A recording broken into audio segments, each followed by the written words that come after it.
On n'est pas mort dans cette demi-finale aller de Ligue Conférence Europa League. Calmez-vous, les gars, calmez-vous. C'était que la manche 1 de ce match. Alors, bien sûr, ce match, il m'a mis la haine. Moi aussi, il y a des choses qui m'ont énervé. On fait cette vidéo pour en parler, justement. Mais les gars, calmez-vous. Calmez-vous. Ça sert à rien de condamner déjà cette équipe. Avec les erreurs, toutes les erreurs qu'on a fait ce soir. On met quand même 2 buts. On a vu un très très très bon Feyenoord et un très très mauvais Marseille. Et on s'en sort avec 3-2. Et vous pensez qu'on n'est pas capable au stade Vélodrome, de pas mettre 2 buts au Feyenoord? Moi, je suis confiant quand même. Alors oui, ce match, il m'a énervé. Oui, il y a eu des lacunes défensives, des lacunes dans tous les secteurs du jeu. Voilà. On va commencer avec la composition. Saliba, Caleta-Car dans l'axe, avec Valentin Rongier dans son rôle de milieu arrière droit hybride, Luan Pérez à gauche, Mandanda dans les cages. On avait du Guendouzi, du Camara, du Gerson, Payet, et ensuite devant les 2 flèches que sont Bamba Dieng et, euh, et Cédric Bakambu sortis à la mi-temps.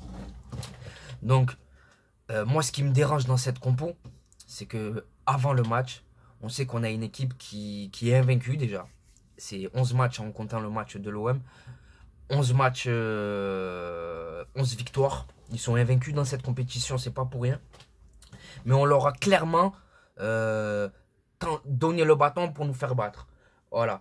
Quand tu as une équipe qui se projette autant vers l'avant, qui presse, pour moi, tu ne dois pas jouer sans vrai latéraux tu dois pas jouer sans latéral, frère, sans latéraux. Voilà. T'as Lirola sur le banc et t'as Monsieur Kolasinac sur le banc. Donc pour moi, déjà Kolasinac, ok, c'est pas le meilleur arrière gauche, mais c'est un match d'homme. Lui, il aurait pas eu peur parce que le seul hier à les avoir portés réellement du début à la fin, c'est Gerson, les amis. Donc pour moi, il fallait mettre avant de mettre des joueurs techniques, il fallait mettre des bonhommes. Et on voit là qu'un Alvaro Gonzalez, il aurait fait du bien. Il aurait fait du bien dans ce genre d'ambiance. Il aurait fait du bien. Hier, on s'est effondré, les amis. On s'est effondré. Surtout en première mi-temps où il se passe rien. Il se passe rien. On s'est fait bousculer. On s'est fait manger. Malgré tout, on revient à 2-2. À 2-2 grâce à un but de Bamba Dieng. Bamba Dieng qui se rattrape après ces deux énormes ratés. Bamba Dieng, pareil, j'ai pas envie de lui sauter dessus.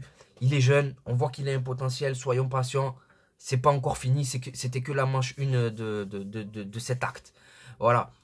Ensuite, on a Gerson qui égalise suite à un beau mouvement marseillais. Il fait un sprint pour récupérer la balle, il frappe, il se pose pas de questions. Gerson, l'homme fort de cette période marseillaise en ce moment, il est tout simplement indispensable.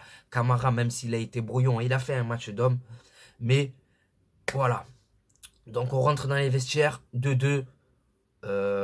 Honnêtement, on s'y attendait pas. On s'y attendait pas parce que le match, la prestation que nos joueurs y faisaient, c'était indigne d'un club du standing de l'OM. Et donc au retour des vestiaires, donc il va falloir m'expliquer pourquoi. Pourquoi on n'a pas dégagé ce ballon en touche pour faire monter le bloc et mettre nous une pression directement. Pourquoi on veut jouer à la baballe à chaque fois? Et Caleta-Car, il a fait une erreur de U15, frère. Voilà, il a fait une erreur que tu vois que dans les tournois au quartier, en amateur. Mais qu'est-ce que tu veux? Il a fait un mauvais match. Il n'est pas aidé par Luan Pérez. Luan Pérez, faut en parler aussi. Hier, son match catastrophique. Et il a passé 95 minutes sur le terrain. 95 minutes sur le terrain. Alors qu'il s'est fait prendre tout le long. Tout le long par le petit anglais Reiss Nelson, je crois qu'il s'appelle. Valentin Rongier de l'autre côté, c'était pareil. Mais il a su, lui, un minimum bloquer l'ailier colombien, là, Sinistera. Mais Luan Pérez, c'est catastrophique. Il a rien fait. Il n'a rien fait. Ça a été un vrai boulet pour nous ce soir. Ça a été un vrai boulet. J'ai pas aimé le match de Payet non plus.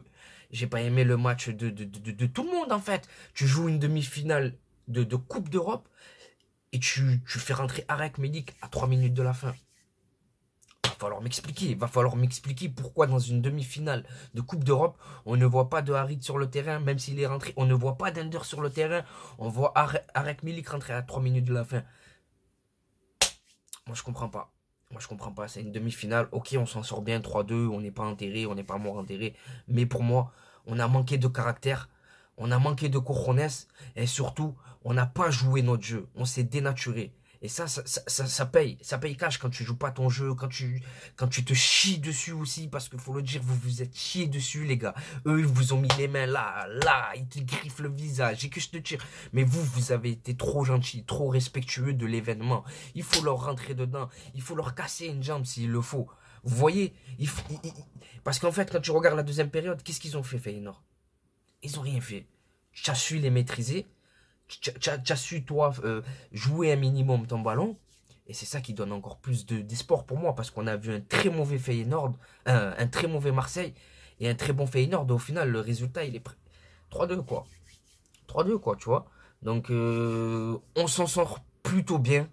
Moi, j'ai confiance à mes joueurs. Et honnêtement, les gars, vous ne pensez pas capable de taper le Feyenoord à domicile au Vélodrome, avec toute la haine qu'il va y avoir. Malheureusement, le virage nord, il sera fermé, mais c'est pas grave. On va les déplacer en gagner. Donc l'ambiance, elle sera à peu près la même. À peu près la même.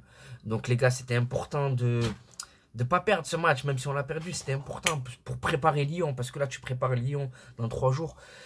Ça met une petite claque au moral, ça te coupe dans ton élan. Donc il faut espérer que cette défaite, elle entache pas trop le moral de nos joueurs.